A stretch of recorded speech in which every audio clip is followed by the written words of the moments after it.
Welcome to the Research Works podcast, live from the European Academy of Childhood Disability Conference 2024 in Bruges, Belgium.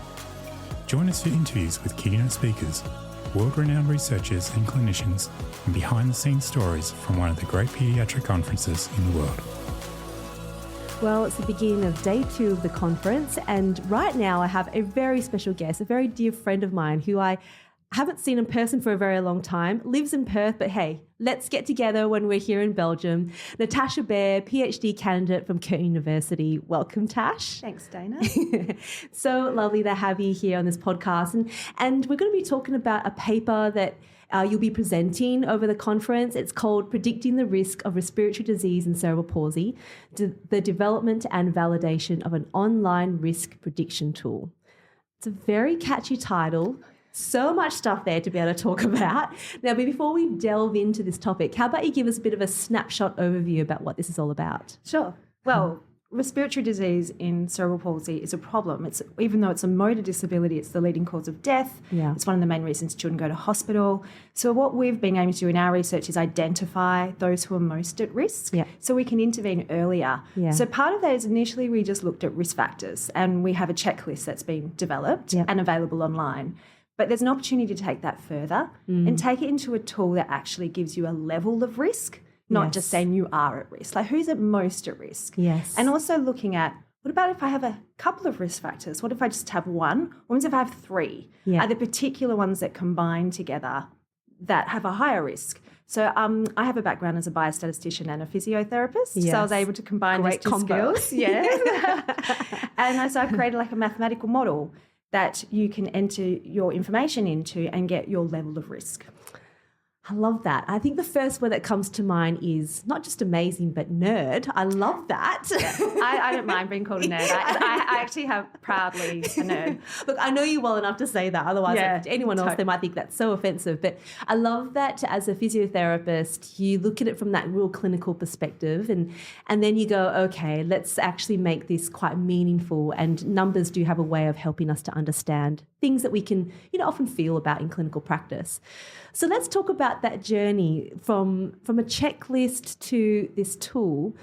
What made you decide to go down that path? Because I imagine the online risk tool wasn't something you thought about right from the beginning, or was it?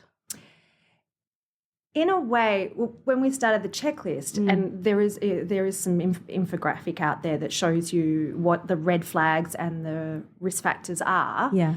We did think maybe that's enough, and then you identify which ones you're most at risk, and then you can get some information about those risk factors if there's anything you can do. Mm-hmm. But to go further, everyone was thinking that was enough, but then someone said, let's validate it. Any tool needs validating. Yeah, sure. So we got a Victorian population. So we started in WA. Yeah. Then we repeated it in Victoria to validate it. Yeah. Now, everyone thought, we'll just repeat the analysis, and if it says the same risk factors, that's fine. I then started reading about risk prediction tools in that and realised that validation isn't just repeating the same analysis and getting the same results. It's actually putting the data into a tool and seeing if it accurately predicts those who are most at risk. Right. So it was a bit of a learning experience for me to go down this path of what's risk prediction. And once we started learning about it, we decided it would have more value to be able to give people a level of risk. Yes. And there's a lot of other risk tools out there. You might have seen some before. There's for breast cancer, prostate cancer. Mm-hmm. There's one called the FRAX, which is for fractures. Mm-hmm. So they're quite common out there. And we wanted to use the same type of technique and to give that same answers that you can get from those tools, but for children with cerebral palsy for respiratory. Yeah. And there's some children who would be at very high risk and some who are at a moderate risk. And it's defining where you fit. Yeah. So let's talk a little bit about maybe some of the risk factors, just to bring people up to speed about what they might be. Can you go through some of those for us? Yes. Yeah. So the one that I always think of is having oropharyngeal dysphagia. So having trouble with managing your saliva, meal times, swallowing, needing to have a modified diet. That is one of the main risk factors. Yes. Other ones that come up are reflux, seizures, snoring on a nightly basis came up as one. And I was always, that consistently has come up.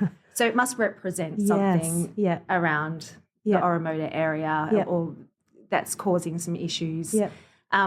The other red flags is if you have had a previous hospitalisation for respiratory in the previous year, approximately half will come in the next year again, which is really high.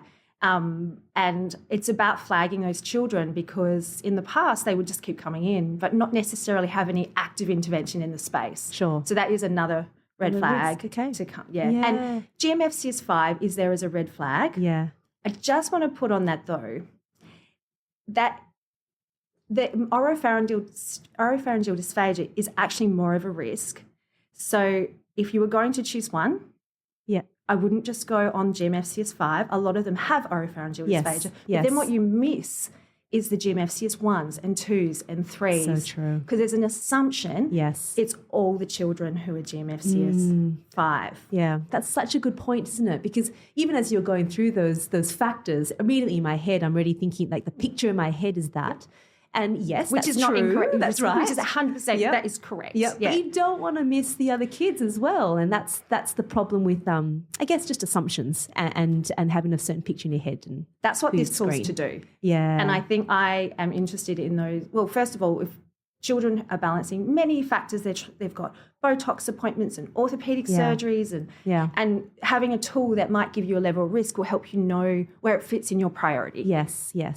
That's what the tools I'm trying to help people understand how important is this to me. Yeah, that's great. But then those children who are not automatically thought of are perhaps given some information and evidence, because some have told me that they try and talk to their GP about it and they get told, oh, but you just have CP, that's just normal.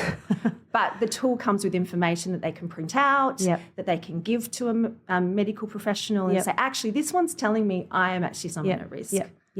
So what you've really integrated there is you've already got implementation science built into all of this. Clearly, this is something that you want to have as an interface from the science to clinical practice. Now, I do really want to go into how you collected some of this data, because data is what it's all about. And I know, because I know you love data. So I was looking at what you had been publishing lately, and it looks like you've been using linked data.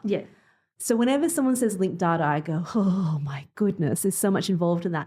Please talk about what that looked like and how you use that data to get to where you are now.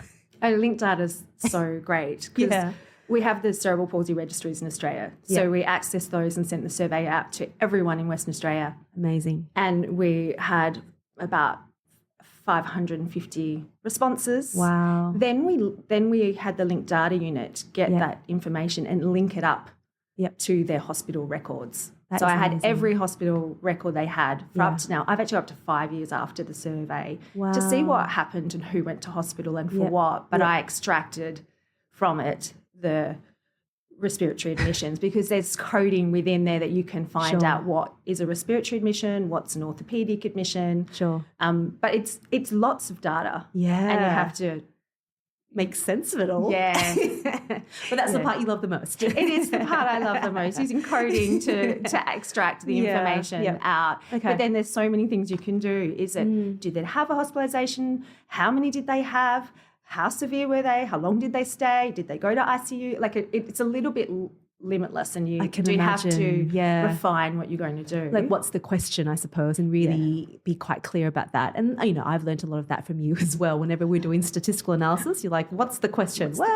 It's everything at the moment, Tash. So let's be a bit more specific. Okay, so for you, what would you say were some of the main findings? Because like you said, there's a lot of information there, but what are the things that really stuck out for you, and I guess how that influenced the direction of your study? The main findings? Yeah. So when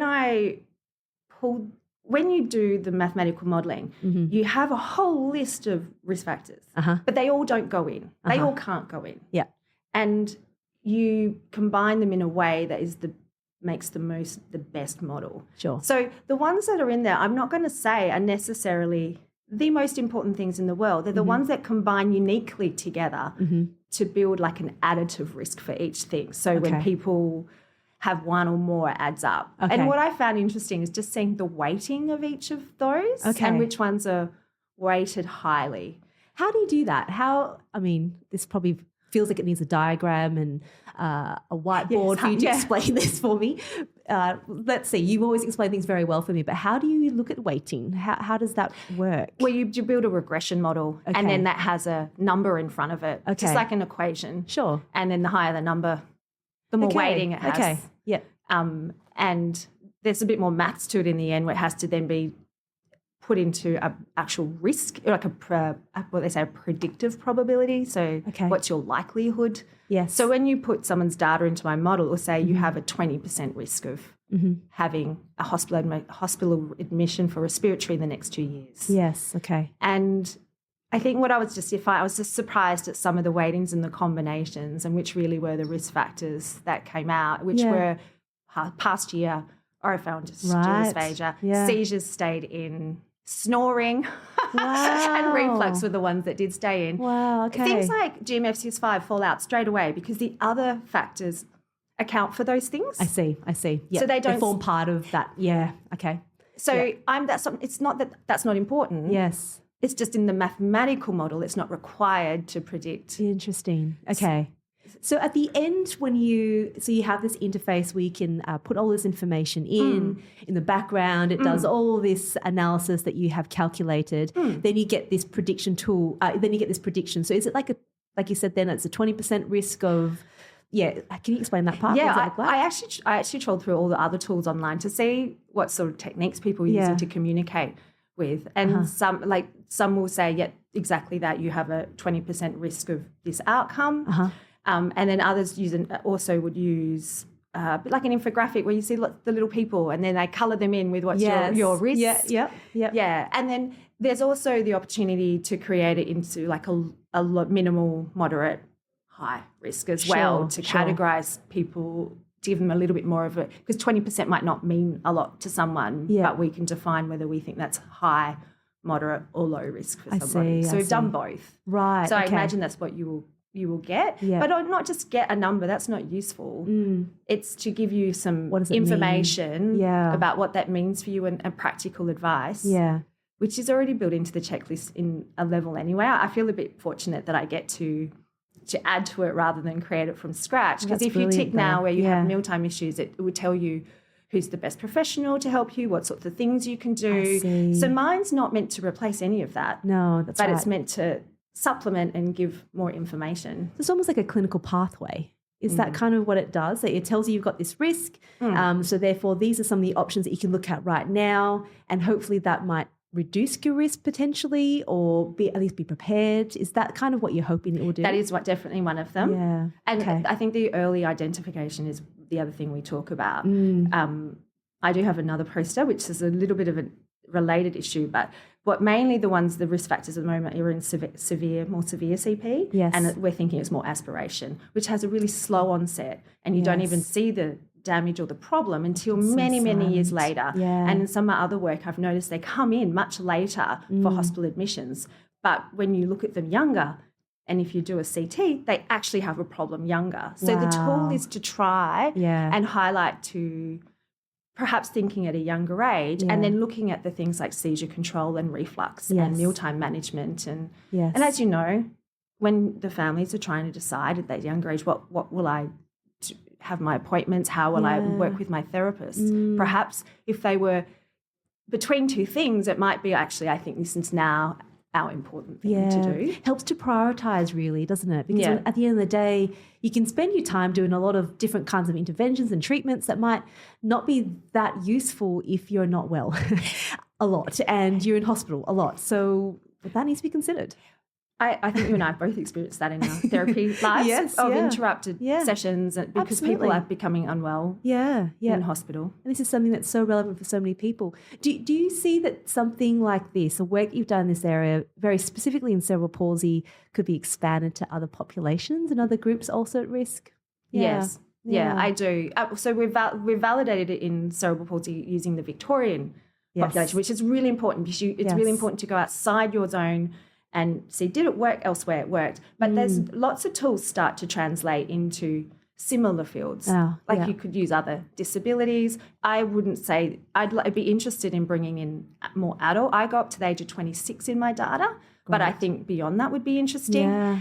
And it's really, really normal to refine a tool. The first one that's put out isn't, you don't have to be that's it. Yeah, sure. And all those tools that I mentioned before, like the fracture one, they've evolved over the years. Right. And sometimes there are specific ones for specific populations that are similar, but just a little bit refined for that population. Yeah. So I think that's all Wow. all possible. The start of many things, possibly a postdoc, all the things lined up for you there, Tash. Well, as a final thing, and maybe I know that we can't separate you as a clinician and as a biostatistician, but what would your message be for clinicians who are working with this population? Like, what would you really want them to think about and to do as a result of your work?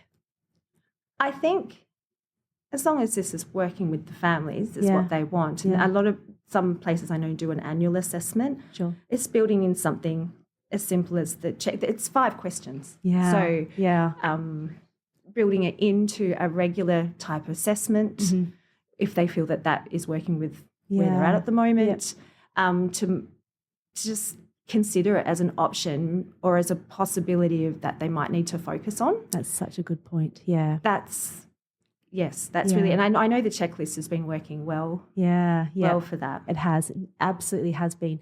And I really encourage people to have a look at that. Look, we'll make sure we put a link of that on our website as well, just to remind everyone where that is. And if you haven't heard of it before, this is something that's really worthwhile having a look into. But Tash, congratulations on this work and for doing your PhD and being here at the conference. It was lovely to chat with you today. Thanks, Dana.